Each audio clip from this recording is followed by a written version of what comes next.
The Wind on the Bridge. Thinking for Yourself and Internal Wisdom.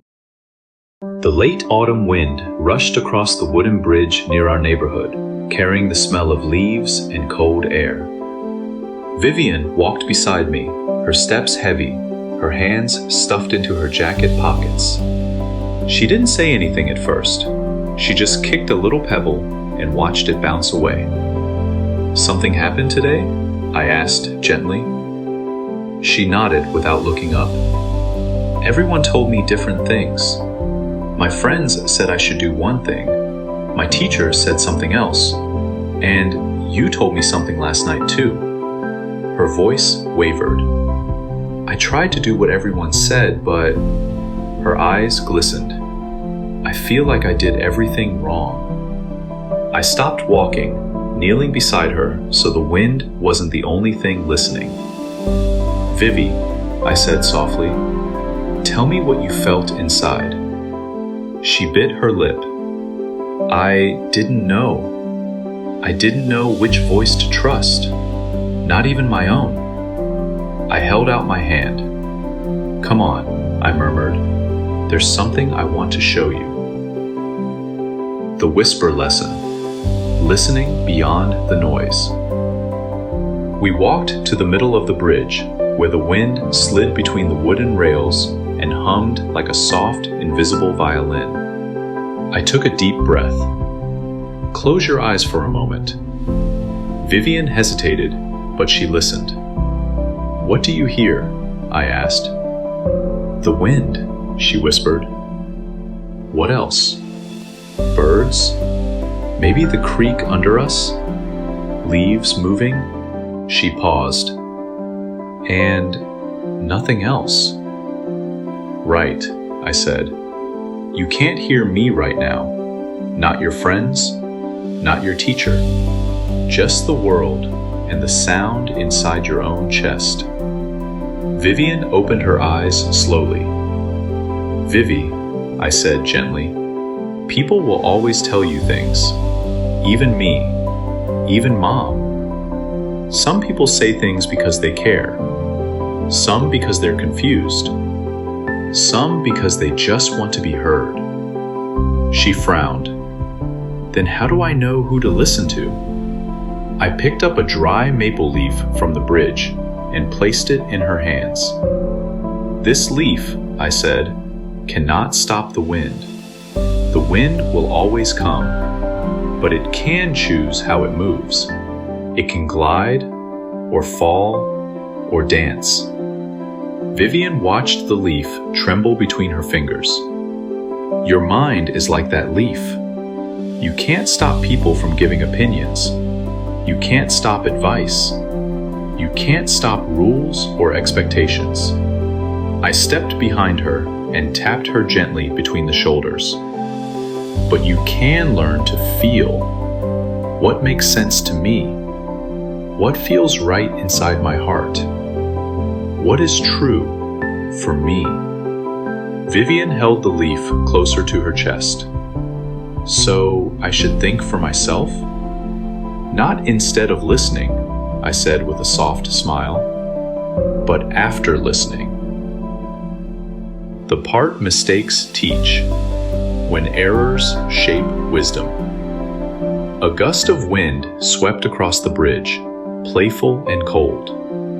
Vivian loosened her fingers, and the leaf slipped from her hands, spinning wildly before settling at her feet. She sighed. "I made a mistake today. A bunch of them." "Mistakes," I said, "are how your mind learns to see clearly.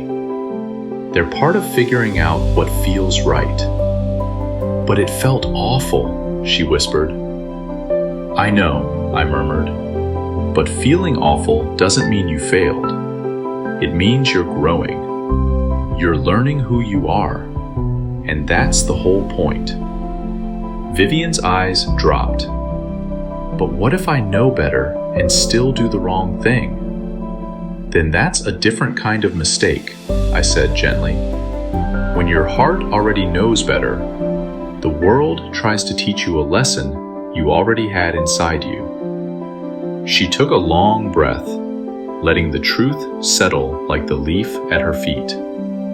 So, mistakes are okay if I'm trying, she said slowly. But I shouldn't make mistakes on purpose.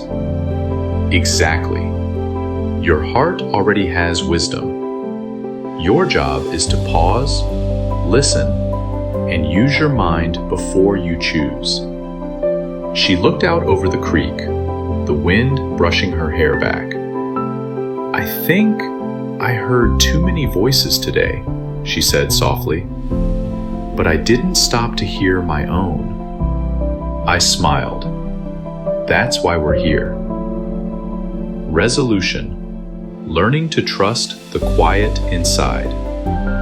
Vivian lifted her hand, letting another leaf fly free.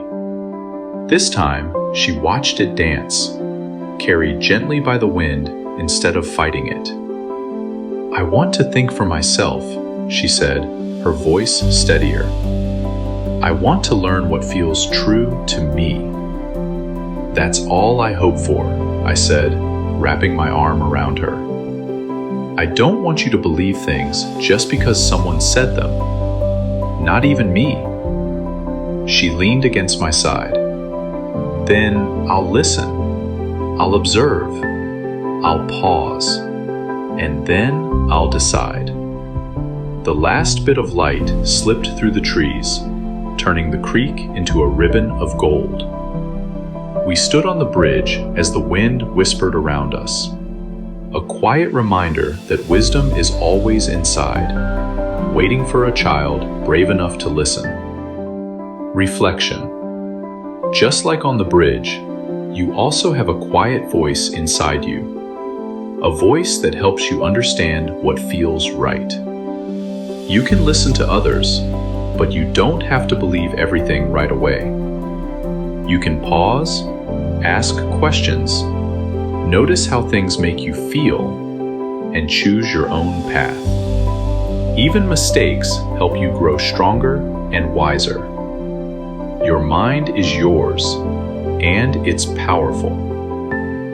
Questions to ask yourself. 1. What advice did I hear today? And what did I think about it? 2. Did I pause and think before choosing what to do? 3. Did something feel right or wrong inside my chest? Why? 4. Was there a mistake I made today that taught me something? 5. Did I listen to others and to myself? 6. What is one thing I want to understand better tomorrow?